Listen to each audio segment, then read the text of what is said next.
Hi எல்லாரும் எப்படி இருக்கீங்க? நாங்கள் ரொம்ப நல்லா இருக்கோம். இன்னொரு லாங் வீடியோவில் உங்களை மீட் பண்ணுறது ரொம்ப ஹாப்பியாக இருக்குது. இந்த வீடியோவில் எங்களோட ஈவினிங் டு நைட் ரொட்டீனும் எங்கள் வீட்டு குட்டீஸோட அட்ராசிட்டிஸும் உங்கள் கூட ஷேர் பண்ணிக்க போகிறேன். டைம் ஈவினிங் 5 o'clock இருக்கும். பாப்பா பக்கத்து வீட்டுக்கு விளையாட போயிட்டா. தம்பி மட்டும்தான் இருந்தான். அவன் போர் அடிக்குதுன்னு சொன்னனால மாடியில் விளையாட வைக்கலான்னு மாடிக்கு கூட்டிகிட்டு வந்திருந்தேன். துணி இல்லாமல் கொஞ்சம் காய போட வேண்டியிருந்தது. அதையுமே கையோடு எடுத்துகிட்டு வந்து காய போட்டாச்சு. போன லாங் வீடியோவில் சொல்லியிருந்தேன், என்கிட்ட ஏதாவது கொஸ்டின்ஸ் கேட்குறதுனா கேளுங்க, நான் அடுத்த லாங் வீடியோவில் அதுக்கு பதில்களை சொல்கிறேன் அப்படின்னு. 2-3 சிஸ்டர்ஸ் கியூட்டாக கமெண்ட் பண்ணியிருந்தீங்க. ஃபர்ஸ்ட் ஆஃப் ஆல் நீங்கள் கமெண்ட் பண்ணதுக்கு ரொம்ப தேங்க்ஸ். ஒரு சிஸ்டர் கேட்டிருந்தாங்க, நான் உங்களோட நியூ சப்ஸ்கிரைபர், உங்களை பற்றி செல்ஃப் இன்ட்ரோ மாதிரி கொஞ்சம் கொடுங்க சிஸ்டர் அப்படின்னு. என்னை பற்றி செல்ஃப் இன்ட்ரோனா, என் பேர் காவ்யா, என்னோட நேட்டிவ் தேனி. ஆஃப்டர் மேரேஜ் இப்போ ஹொசூரில் இருக்கேன். நான் பிஎஸ்சி நர்சிங் முடிச்சிருக்கேன். இப்போ கரண்ட்டாக ஹவுஸ் ஒய்ஃபாக தான் இருக்கேன். ஜாப் எதுவும் போகல. எனக்கு 2 பசங்க இருக்காங்க. இன்னொரு சிஸ்டர் இன்ஸ்டாகிராமில் கேட்டிருந்தாங்க, எனக்கும் 2 குழந்தைங்க இருக்காங்க, ஹஸ்பண்ட் ஆஃபீஸ் போயிடுவார், நான் தான் தனியாக ஹேண்டில் பண்ணுறேன், இது எனக்கு ரொம்ப ஸ்ட்ரெஸ்ஸாக இருக்குது, நீங்கள் எப்படி உங்கள் 2 குழந்தைங்களையும் ஹேண்டில் பண்ணிவிட்டு வீட்டையும் பார்த்துக்கிறீங்க அப்படின்னு. வீட்டில் இருக்கிற ஜென்ஸ் வெளியில் போயிடுறாங்க, பல முகங்களை பார்க்குறாங்க, ஆனால் வீட்டில் இருக்கிற லேடிஸ் 24/7 குழந்தையோடு இருக்கிறனால கண்டிப்பாக ஸ்ட்ரெஸ் ஆகும். உங்களை மாதிரியே சேம் சுச்சுவேஷனில் தான் நானும் இருக்கேன். நானும் டென்ஷன் ஆவேன், கடுப்பாவேன், கத்துவேன், திட்டுவேன், அடிப்பேன், எல்லாமே பண்ணுவேன். நம்ம தனியாக ஹேண்டில் பண்ணுறப்போ நமக்கு கோவம் வந்துடுது. உங்களுக்கு என்னோட 2 அட்வைஸ். 1, பிளானிங். எல்லாத்தையும் பிளான் பண்ணி பண்ணுங்கள். டைம் மேனேஜ்மெண்ட் பண்ணி பண்ணுங்கள். குழந்தைங்க தூங்குறப்ப என்ன பண்ணணும், முழிச்சிருக்கிறப்ப என்ன பண்ணணும், அந்த மாதிரி பிளான் பண்ணிக்கோங்க. 2வது உங்கள் ஹெல்த்து. உங்கள் ஃபிசிக்கல் ஹெல்த்தையும் மென்டல் ஹெல்த்தையும் நீங்கள் நல்லா பார்த்துக்கோங்க. உங்களுக்கு ஸ்ட்ரென்த் இருந்தால் தான் குழந்தைங்களையே பார்த்துக்க முடியும். இல்லைன்னா நம்ம எனர்ஜி வேகமாகவே ட்ரைன் ஆயிரும். அப்புறம் டயர்டாகவும் வீக்காகவும் தான் ஃபீல் பண்ணுவோம். கம்மிங் பேக் டு வீடியோ, மாடியிலேருந்து கீழே வந்ததுக்கப்புறமா குழந்தைங்களுக்கு ஈவினிங் ஸ்நாக்ஸுக்கு மக்கானா தான் ரெடி பண்ணி கொடுத்துருந்தேன். இது இவங்க 2 பேருக்குமே ஃபேவரெட்டுங்கிறனால எனக்கு எந்த பிரச்சனையும் இல்லை. நான் பண்ணி கொடுத்துட்டேன். அவங்க 2 பேராக சாப்பிட்டுட்டு இருந்தாங்க. உங்கள் குழந்தை நல்லா சூ பண்ண மாட்டாங்க அப்படிங்கிறப்போ கண்டிப்பாக குழந்தைங்களுக்கு கொடுக்குறப்போ பக்கத்தில் இருங்க. மக்கானாலாம் சோக் ஆகிற ஹசார்ட்ஸ் இருக்கிறனால அதெல்லாம் ரெடி பண்ணி கொடுத்துட்டு எனக்கு ஈவினிங் டீ தான் ரெடி பண்ணிட்டு இருந்தேன். டீ இல்லாமல் நமக்கு நாள் ஓடாததுனால டீ போட்டாச்சு. நான் பெருசாக ஸ்நாக்ஸ்லாம் எடுத்துக்க மாட்டேன். அன்னைக்கு ஈவினிங் குழந்தைங்களுக்கு மக்கானா ரெடி பண்ணியிருந்தனால நானும் கொஞ்சம் எடுத்து சாப்பிட்டுட்டு இருந்தேன். இவங்க 2 பேரும் ஸ்நாக்ஸ் சாப்பிட்டுட்டு இருந்தனால என்ன பெருசாக கண்டுக்கல. அதனால என்னோட டீயை ரிலாக்ஸாக குடிச்சிட்டு இருந்தேன். இந்த மாதிரி ஒரு பிரேக் கண்டிப்பாக தேவை. நம்ம வீட்டில் இருக்கிற எல்லாரையுமே நல்லா கவனிச்சுப்போம். ஆனால் நம்மளுக்கு என்ன தேவைங்கிறதே நம்ம மறந்துடுவோம். இதெல்லாம் சாப்பிட்டு முடிச்சதுக்கு அப்புறமா இந்த குட்டீஸ் விளையாண்டுட்டு இருந்தாங்க. இப்படி விளையாடுறதுல கொஞ்ச நேரத்துக்கு தான் அப்படியே சண்டை போட ஆரம்பிச்சிருவாங்க. இப்போ இருக்கிற குழந்தைங்கள்லாம் நம்ம எதுவுமே சொல்ல முடியல. நம்ம நினைக்காத மாதிரி அதுக்கு பதில் கொடுக்குறாங்க. என் பொண்ணு பாருங்க, எங்கேருந்து போய் எங்கேருந்து வர்றான்னு. இதுக்கப்புறம் கொஞ்சம் ஃப்ரீ டைம் இருந்தது. கொஞ்சம் தைக்க வேண்டிய ஒர்க்லாம் இருந்தது. அதெல்லாம் பண்ணலாம் அப்படின்னு அன்னைக்கு அதை தான் பண்ணிட்டு இருந்தேன். இந்த பில்லோ ஹாலில் வச்சு யூஸ் பண்ணிட்டு இருந்தேன். இது ரீசெண்டாக வாஷ் பண்ணியிருந்தேன். ஒரு மாதிரி ஆயிடுச்சு. அதனால இதுக்கு தான் இன்னைக்கு பில்லோ கவர் மாதிரி ஸ்டிச் பண்ணலாம் அப்படின்னு ஸ்டார்ட் பண்ணேன். என்னோட பழைய ஷால் ஒன்று இருந்தது. அது இப்போ யூஸ் பண்ணுறது இல்லை. நல்லா காட்டன்னால அதை வச்சு பில்லோ கவர் ரெடி பண்ணலாம் அப்படின்னு அதை வச்சு தான் மெஷர்மெண்ட் பார்த்துட்டு இருந்தேன். இதுக்கு பெருசாக மெஷர்மெண்ட் ஒன்றும் இல்லை. அப்படியே எட்ஜஸை மட்டும் க்ளோஸ் பண்ணுறது தான். நீங்கள் தைக்கலாம் செய்வீங்களா? உங்களுக்கு தைக்கலாம் தெரியுமானா அதெல்லாம் தெரியாது. ஏதோ எனக்கு கொஞ்சம் கொஞ்சம் தெரியும். அம்மா டெய்லர்னால அவங்க தைக்கிறப்ப பார்த்து ஒரு சிலது மட்டும் பண்ணுவேன்.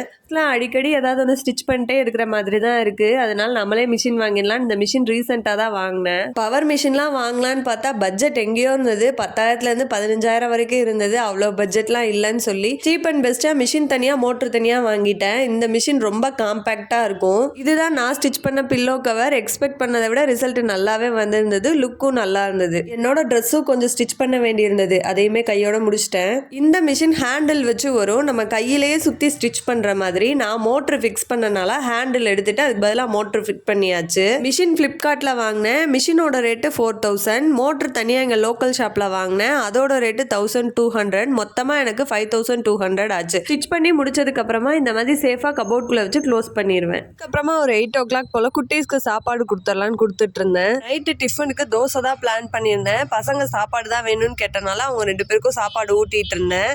இந்த பாப்பாவை மட்டும் சாப்பிட வைக்கவே முடியல என்னால். இன்னொரு சிஸ்டர் கேட்டிருந்தாங்க, உங்கள் பசங்களோட ஏஜ் என்னன்னு சொல்லுங்கள் சிஸ்டர் அப்படின்னு. என்னோட பையனுக்கு 3 years 2 months ஆகுது. பொண்ணுக்கு 1 year 2 months ஆகுது. 2 பேருக்குமே 2 years டிஃப்ரென்ஸ். 2 பேருமே நவம்பரில் தான் பிறந்தாங்க. குட்டீஸ்க்கெலாம் சாப்பாடு கொடுத்ததுக்கப்புறமா நானும் டிஃபன் சாப்பிட்டலாம். தோசை தான் சுட்டுட்டு இருந்தேன். நைட் அன்னைக்கு டின்னருக்கு தோசையும் சாம்பாரும். ஆஃப்டர்நூன் வச்ச சாம்பார் இருந்தது. அப்படியே ஹீட் பண்ணி சாப்பிட்டாச்சு.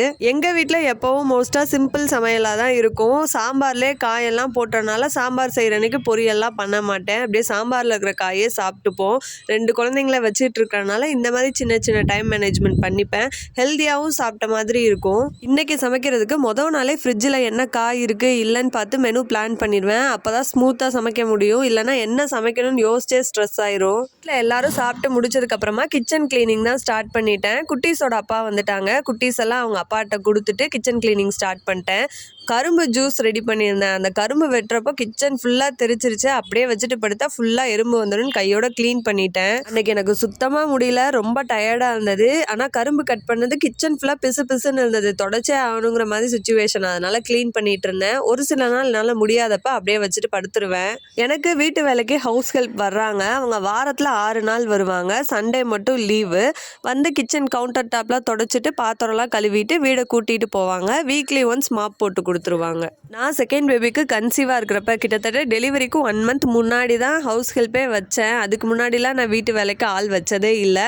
நம்ம வீட்டு வேலையை அடுத்தவங்க பார்க்கணும், அப்போ நம்ம ஏன் இருக்கோம் அப்படிங்கிற மாதிரி நினப்பேன். இப்போ அவங்க வேலைக்கு வர்றது 2 குழந்தைங்கள நான் தனியாக வச்சுட்டு மேனேஜ் பண்ணுறப்போ ரொம்ப ஹெல்ப்ஃபுல்லாக இருக்குது. இது இப்போ தான் என்னோட புரிதலையே நான் மாற்றிக்கிட்டேன். ஒரு விஷயத்த நம்மளால் பண்ண முடிஞ்சு அதை பண்ணாமல் இருந்து இன்னொருத்தர்கிட்ட ஹெல்ப் கேட்குறது தான் தப்பு. நம்மளால் பண்ண முடியாத சுச்சுவேஷனில் இன்னொருத்தர்கிட்ட ஹெல்ப் கேட்குறது தப்பு இல்லை. சிங்கில் இருக்கிற பாத்திரத்தெல்லாம் நான் அன்றைக்கி விளக்கல. நெக்ஸ்ட் டே எனக்கு ஹவுஸ் ஹெல்ப் வருவாங்க. அதனால ஒரு டப்பில் மட்டும் சும்மா தண்ணியில் வாஷ் பண்ணி எடுத்து வச்சுட்டேன். கிச்சனை இந்த அளவுக்கு க்ளீன் பண்ணிட்டு போய் படுக்கிறப்ப தான் அப்பாடா அப்படின்னு நிம்மதியாக இருக்கும். அடுத்த நாள் காலையில் இந்த மாதிரி க்ளீனான கிச்சனை பார்க்குறப்ப ரொம்ப ரிலாக்ஸ்டாக இருக்கும். அடுத்த நாள் காலையில் வந்து வேலை பார்க்குறதுக்கும் நல்லா இருக்கும். இங்கே வேலையெல்லாம் முடிச்சுட்டு அப்பாடான்னு வந்து பார்க்குறதுக்குள்ளே இங்கே ஒரு பஞ்சாயத்து போயிட்டு இருந்தது. அவங்க அப்பா கிட்ட சண்டை போட்டுட்டு இருந்தான். அப்புறம் அவங்க அப்பா சமாதானப்படுத்திட்டு பாப்பாவை கூட்டிட்டு அவர் தூங்க போயிட்டாரு. நெக்ஸ்ட் டே ஒர்க் இருக்கிறனால.